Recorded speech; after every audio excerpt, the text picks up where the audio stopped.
Hello everyone, welcome to my channel. आज मैं class 9 के लिए अध्याय 19 का हल करें 19 स्थिरांक ज्यामिति का 12 नंबर का संक्षिप्त उत्तरीय प्रश्न को लेकर आए। ठीक है, इसमें आप देखिए सवाल नंबर 1। एक वृत्त का केंद्र C और व्यास AB है। A और C के स्थिरांक दे दिए गए हैं 6 - 7 5 - 2 हो तो B बिंदु का स्थिरांक ज्ञात करें। तो यहाँ पे देखिए A और C बिंदु का स्थिरांक दिया है। अगर मान लिया जाए कि एक वृत्त है,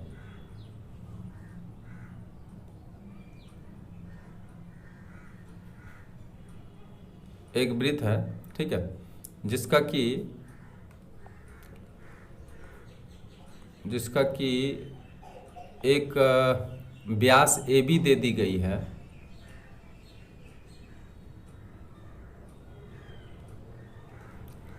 मान लिया जाए इसका एक व्यास है AB, ठीक, दे दिया है। और C क्या है, इसका केंद्र है। लेकिन यहाँ पे स्थिरांक किसका दिया है वो देख लीजिए, A और C का दिया है। तो A का स्थिरांक है 6 और -7, ठीक है, A का मिल गया है 6 - 7 और C का मिल गया है 5 और -2, यही ना। तो B का स्थिरांक हमें मालूम करना है। मान लिया जाए XY, ठीक है, B बिंदु का स्थिरांक। तो हम लोग ये पहले से ही जानते हैं कि AB का मध्य बिंदु C है, ठीक है। A का स्थिरांक क्या है 6 - 7, ठीक है। x1 बराबर हो गया 6 और y1 बराबर हो गया -7, ठीक है। और C का स्थिरांक क्या है 5 - 2, ठीक। इसमें अगर हम देखें तो x, इसको अगर B का स्थिरांक XY अगर है, ठीक है, और C का तो स्थिरांक दे ही दिया, तो एक ही बार यहाँ पे क्या कर लेते हैं, हम B का कर लेते हैं, ठीक है। B का स्थिरांक हम कर लेंगे यहाँ पर, ठीक, क्योंकि वो मध्य बिंदु है तो मध्य बिंदु का सूत्र के हिसाब से ही बैठा देंगे। तो यहाँ पर क्या होगा, हम एक ही बार B का करते हैं, ठीक है। B का स्थिरांक मान लिया XY, तो ये जो होगा ये हमें x बराबर x2 मानना पड़ेगा और y बराबर, है ना, y बराबर y, x बराबर x2 बराबर x। यहाँ पर क्या करेंगे, x2 बराबर x और y2 बराबर y, ठीक है। और मध्य बिंदु क्या है, मध्य बिंदु C है। मध्य बिंदु C का जो स्थिरांक है वो है 5 - 2, ठीक है। अब यहाँ देखिए, चूंकि मध्य बिंदु का स्थिरांक बराबर 5 - 2, ठीक है, और मध्य बिंदु का स्थिरांक होता है x1 plus x2 divided by 2 और y1 plus y2 divided by 2, ये होता है मध्य बिंदु का स्थिरांक, ठीक है। इतना बराबर कितना है 5 - 2। हमें निकालना क्या है, x और y का मान निकालना है। तो देखिए पहले x1 के जगह पे 6 है, लिख देंगे, प्लस x2 की जगह पे क्या है x है, लिख देंगे, डिवाइडेड बाई 2। बस यहाँ भी तुलना ही करना है और ज़्यादा कुछ नहीं है। और यहाँ पर देखिए y1 के जगह पे लिख देंगे -7 और प्लस y2 के जगह पे y ही लिखना पड़ेगा, डिवाइडेड बाई 2। अब तुलना किससे करेंगे, तुलना तो इसी से करेंगे, क्योंकि इसका मान के बराबर ये है और इसका मान के बराबर ये है कि नहीं। तो जब इसके मान के बराबर है ये दोनों, तो तुलना भी इसी से करना पड़ेगा। तो लिखेंगे चूँकि 6 + x डिवाइडेड बाई 2 बराबर 5, इसलिए 6 + x = 10, या x बराबर 10 माइनस 6 बराबर 4, यानी x का मान निकल के आया 4। तथा दूसरा क्या है, -7 प्लस वाई डिवाइडेड बाई 2 बराबर है -2। अब जब मल्टीप्लाई करेंगे तो -7 प्लस वाई इजकल टू -4, या y बराबर अगर निकालेंगे तो -4 और इधर आएगा तो +7 आ जाएगा, और y का मान निकल के आया, या y का मान निकल के आया 3। इसलिए x बराबर 4, y बराबर 3। ठीक है, तो 12 नंबर का 1 नंबर का जो स्थानांक निकला, ठीक है, यानी b बिंदु का, इसलिए b बिंदु का स्थानांक बराबर 4, 3, और यही क्या हो जाएगा, अंश। था ना आसान सवाल। अब चलते हैं आगे और देखते हैं 2 नंबर का। P और Q बिंदु क्रमशः पहले और तीसरे पाद में स्थित और x तथा y अक्ष के दोनों बिंदुओं की दूरी क्रमशः 6 इकाई और 4 इकाई है। PQ सरलरेखा खंड के मध्य बिंदु का स्थानांक। तो देखिए ये बिंदु कहाँ कहाँ है, पहले और तीसरे पाद में है, और इसका तो यहाँ पे बताया गया है कि P और Q बिंदु जो है पहला और तीसरा पाद में है। इसका मतलब ये हुआ कि अगर हम ग्राफ में इसको देखें तो एक x एक्सिस है और एक y एक्सिस है। ये x है, x डैश, और ये y है और ये y डैश है। ठीक है, इसका मूल बिंदु है। अब यहाँ पे बोला जा रहा है कि ये जो अक्ष है, ठीक है, x और y अक्ष से दोनों बिंदु के बीच की दूरी 6 इकाई और 4 इकाई है। तो अगर ये प्रथम पाद में है, ठीक है, तो इसका इकाई बता रहा है 6 और 4, और अगर द्वितीय पाद में है तो द्वितीय नहीं, तृतीय पाद में, तृतीय है तीसरे पाद में अगर है तो इसका जो इकाई होगा वो क्या होगा। तो देखिए इधर x माइनस में जाता है तो -6 होगा, और y भी माइनस में जाता है तो यहाँ -4 होगा। तो यानी तीसरा पाद में जो भी होता है वो दोनों माइनस में होता है, x और y दोनों ही क्या होता है, माइनस में होता है। अब यहाँ देखिए ये दोनों को अगर हम मिला दें तो इस बिंदु का स्थानांक पूछा जा रहा है, इस बिंदु का मध्य बिंदु का स्थानांक पूछा जा रहा है, यानी मध्य वाला पॉइंट हमको निकालना पड़ेगा। ठीक है, तो हमको तो पता हो गया यहाँ पर, ठीक है, ये मध्य बिंदु मान लिया, यहाँ पर तो P बिंदु मान लिया जो मध्य बिंदु है, तो इसका स्थानांक हमें निकालना है। ठीक है, तो मान लिया जाए नहीं, बल्कि ये P बिंदु है तो इसको P ही लिखेंगे, और ये Q बिंदु है तो इसको Q ही लिखेंगे। ठीक है, P और Q।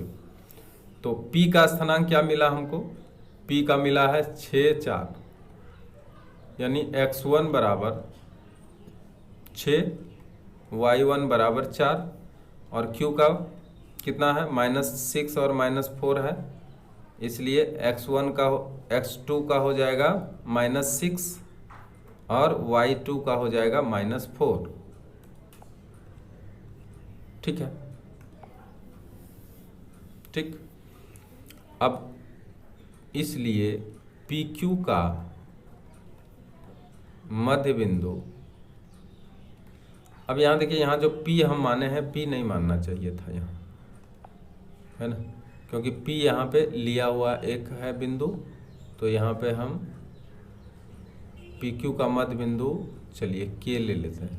ऐसे कुछ खास फर्क नहीं है, मध्य बिंदु लिखने से भी हो जाएगा। K का स्थानांक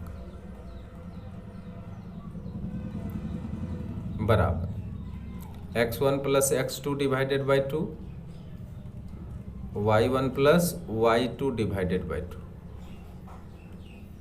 अब x1 के जगह पे यहाँ से उठाइए 6, x2 के जगह पे -6 डिवाइडेड बाई 2, और इधर भी अगर करें तो 4 - 4 डिवाइडेड बाई 2। कट गया, कट गया, 0 0। अब 0 में अगर 2 से भाग दिया जाए तो 0 ही होगा, यानी 0/2 आया, 0/2 आया, 0/2 आया मतलब 0 आया, 0 आया, और यही क्या है इसका आंसर। तो इसका मतलब है कि हम इसका मध्य बिंदु का स्थानांक निकाल दिए।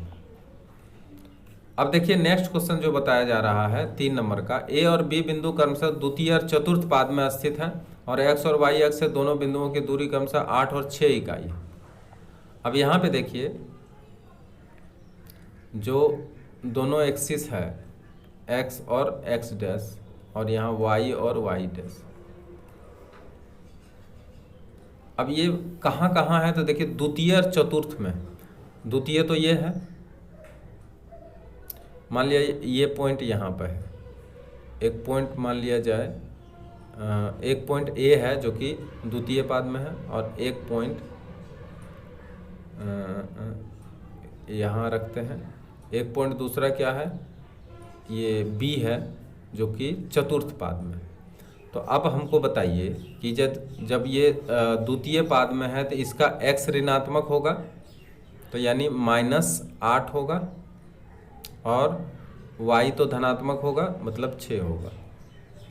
और इसका बताइए क्या होगा, b बिंदु का स्थानांक क्या होगा, इसका x धनात्मक होगा, यानी इसमें x जो होगा 8, तो 8 प्लस में होगा, और 6 जो है वो माइनस में होगा क्योंकि ये y एक्सिस में आ गया। ठीक है, अब ये दोनों का बीच का निकालना क्या है, बीच का स्थानांक निकालना है। ठीक है, बीच का बिंदु निकालना है। बीच का बिंदु यहाँ पे मूल बिंदु पर ही पड़ना चाहिए। ठीक है,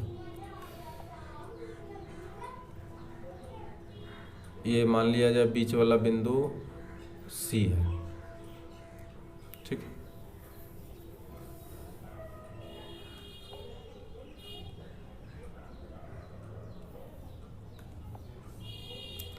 ए का स्थानांक दिया है -8 6, इसका मतलब x1 बराबर -8, y1 बराबर 6। b का स्थानांक दिया है 8 -6, इसका मतलब y1 का स्थानांक हुआ 8 और y2 का हुआ -6। ठीक है, अब ab का मध्य बिंदु का स्थानांक हमें पूछा गया है, तो ab का मध्य बिंदु का स्थानांक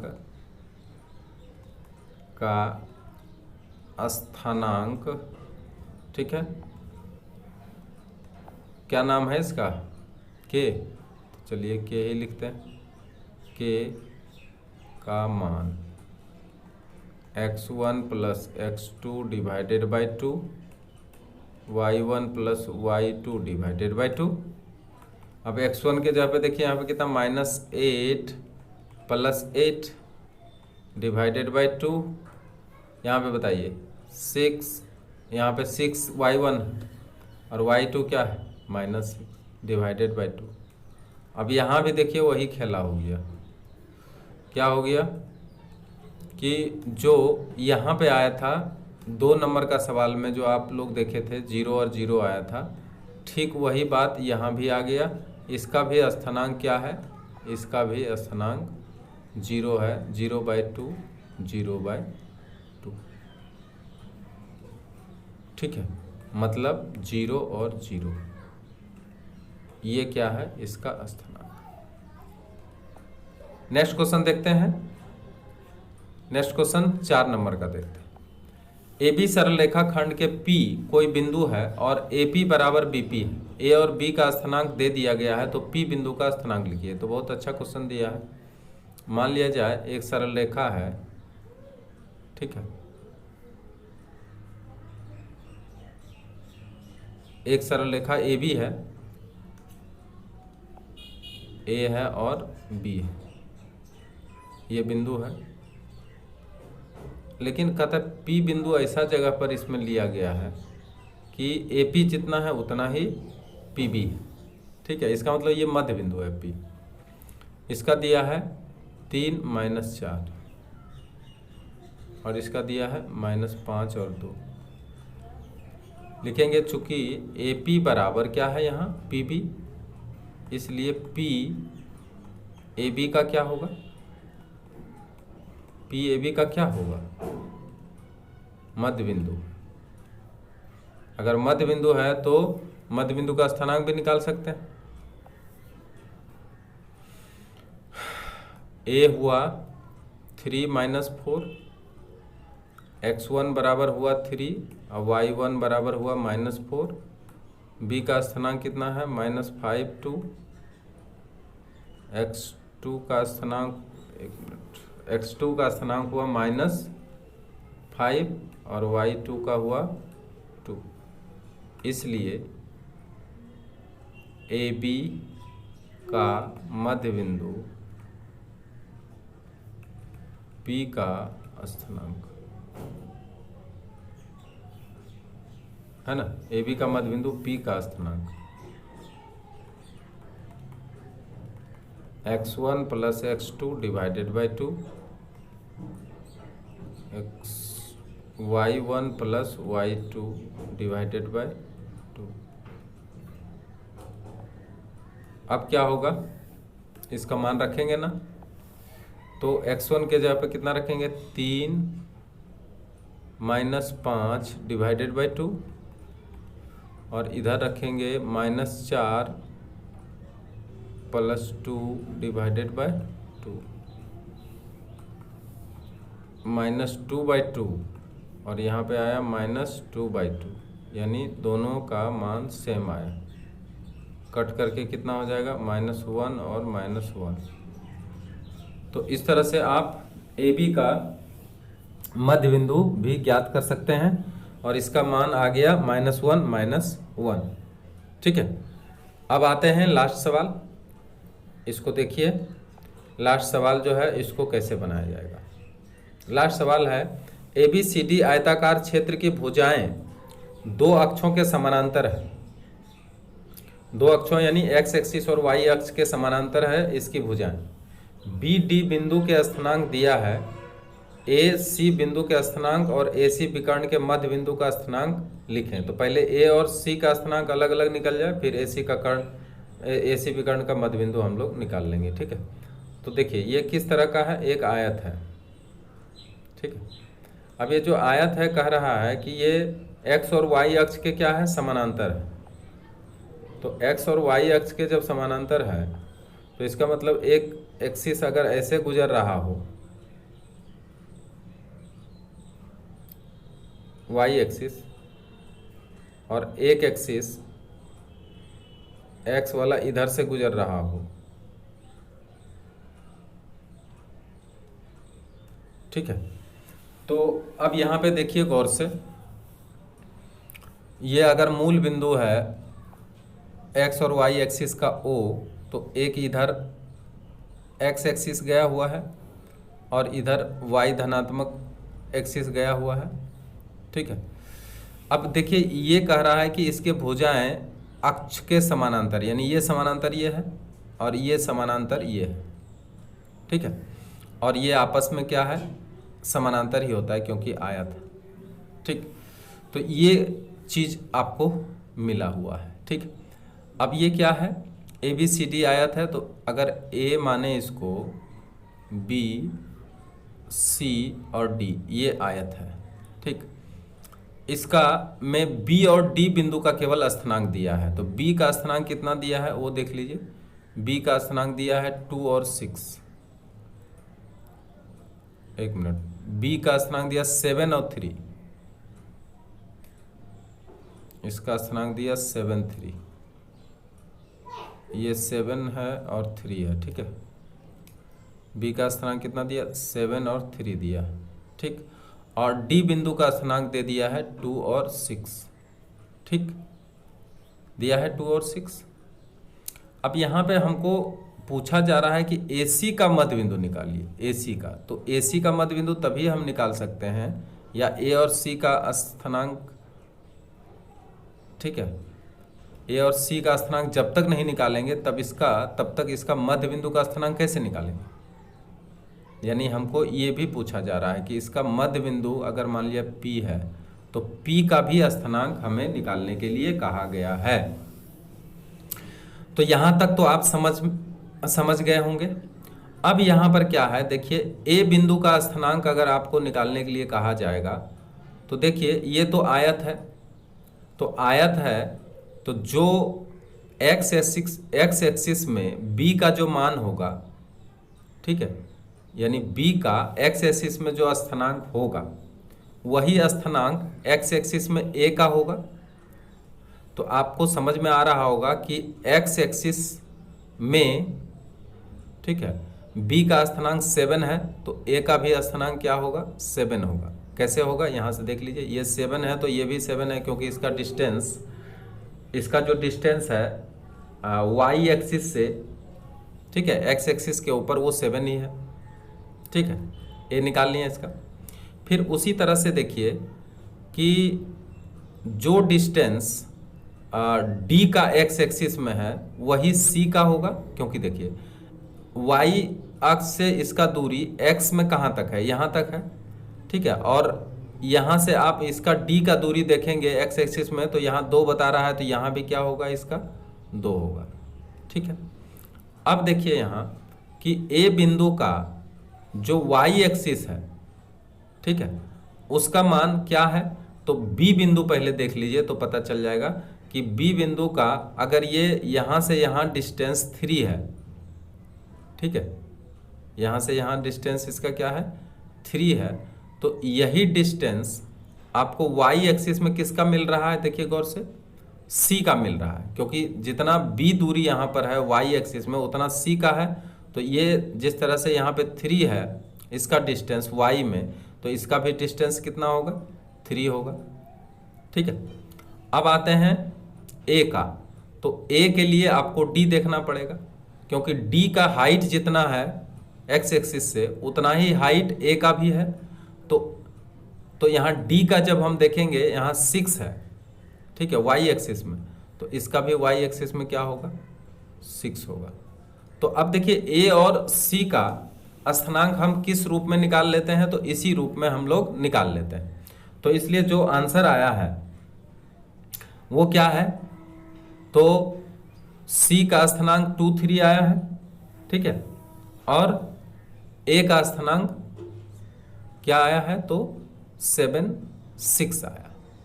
तो ए सी दोनों का स्थानांक हमें मिल गया है। और दूसरा कह रहा है इसका विकर्ण का भी मान निकालिए, विकर्ण का मध्य बिंदु का मान निकालिए, ठीक है।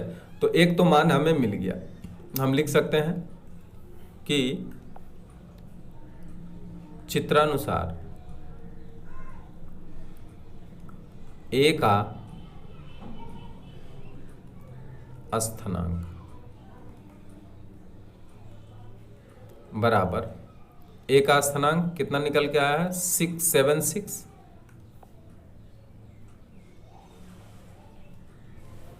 और बी का स्थानांक चित्रानुसार, अगर चित्र थोड़ा अलग बनाएंगे, यहाँ से ए बी सी डी शुरू करेंगे तो वो फिर अलग होगा, ठीक है, लेकिन आपका जो चित्र के हिसाब से दिया गया है उसमें आपको बी का स्थानांक मिल रहा है 2 3, यानी दोनों आंसर सही है, ठीक है। अब क्या है, अब ए बी का, ठीक है, मध्य बिंदु का स्थानांक निकालें, यानी 1 मिनट, ए और सी होगा, ठीक है, यहाँ बी नहीं होगा, बी का तो दे ही दिया गया, यहाँ पर क्या होगा, सी बिंदु का स्थानांक, और ये पूछा भी गया है, ए और सी बिंदु का स्थानांक निकालिए, ठीक है। ए सी विकर्ण का मध्य बिंदु, ए सी विकर्ण का मध्य बिंदु का स्थानांक,